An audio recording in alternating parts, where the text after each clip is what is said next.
So lesson learned. Even if you start off with a fail, there's a way to save it. I couldn't pull the noodles like people are supposed to do. After 10 years of experience, I thought I would get it on the first try. Obviously didn't happen, but I found a way to save it, and I'm going to have a wonderful soup with a flat pulled noodle, and it's going to just be as delicious.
And now we are going to make some hand-pulled noodles to go with our spicy beef soup. Very important, you need flour with a lot of gluten, low protein. A very specific recipe. I am putting 156 grams of cake flour. To that, I am adding 25 grams only of all-purpose flour.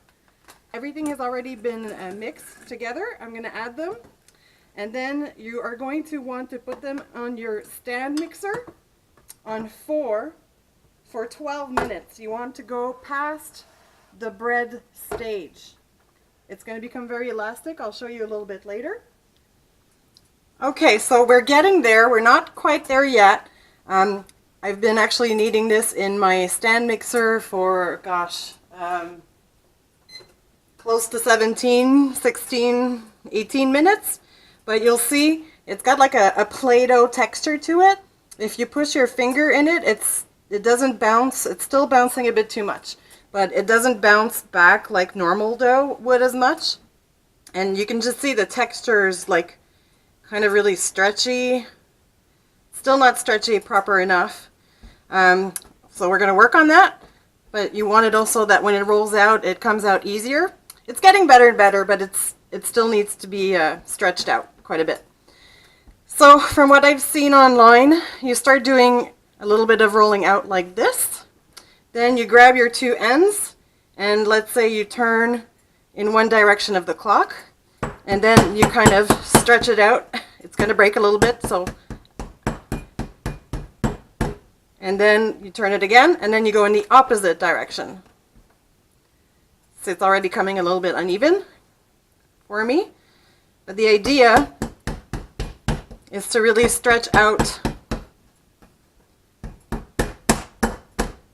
And then I just turned right, so we're going to turn left. Or I just turned left before, now we're going to turn right. So I'm just going to keep doing that until I find it's really starting to stretch on its own. And that it's at the right consistency.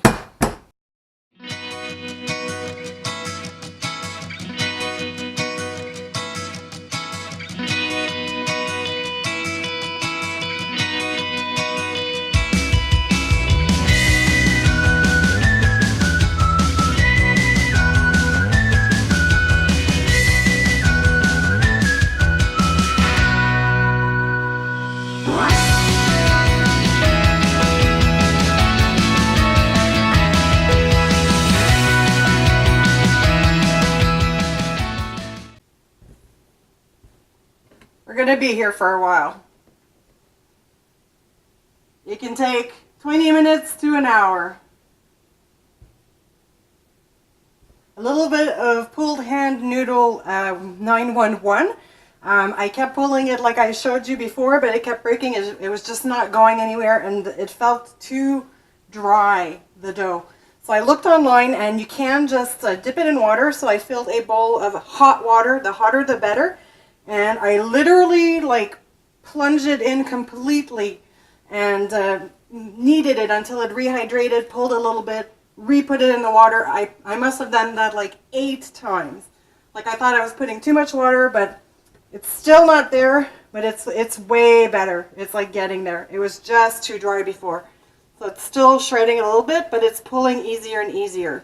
This has been a better way I'm finding to stretch it too, is just roll it till it's about 10 inches, fold it over, and roll it out again till about 10 inches. Really put your strength of the heel of your foot, the heel of your hand, sorry, and just do that till it's 10 inches. Flip it over. Just keep going. Let's see if I just do a bit of a pull. See, compared to before, it's still not there, but it's stretching a lot easier than before. So don't give up. Just keep going.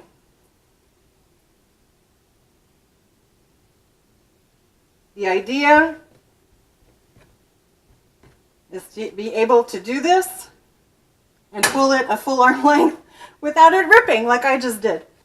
All right, I've been at it for like over an hour and I've given up. I'm trying another technique that I saw online. So the dough's been kneading for like, 45 minutes or something. So take a little flour and roll it out pretty thin. You might want to let it rest, but I think I've been kneading it so much I really don't need to. You want to roll it until it's about 5 millimeters thin. And then you want to cut it into strips like this. And then what you're going to do is right into the boiling water, you're just going to gently stretch it until it's like almost breaking, and just throw it in the water and you'll end up cooking these strips instead. So I'm going to keep taping without talking so you can see how it happens.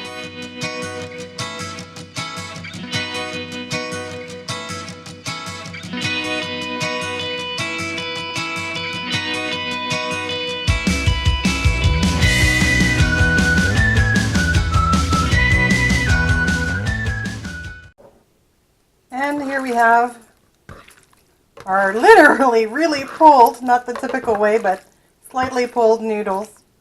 But they're still really beautiful. And I can't wait to try them now that the soup is ready.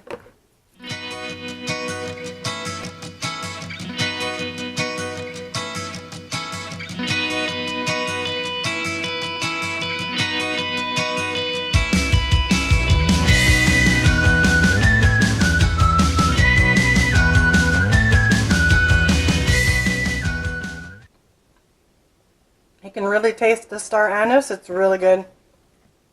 So, lesson learned. Even if you start off with a fail, there's a way to save it. I couldn't pull the noodles like people are supposed to do. After 10 years of experience, I thought I would get it on the first try. Obviously didn't happen, but I found a way to save it. And I'm going to have a wonderful soup with a flat pulled noodle. And it's going to just be as delicious. Maybe I'll try another time, and with experience, maybe I'll actually get to pull a real noodle. But until then, very happy with this.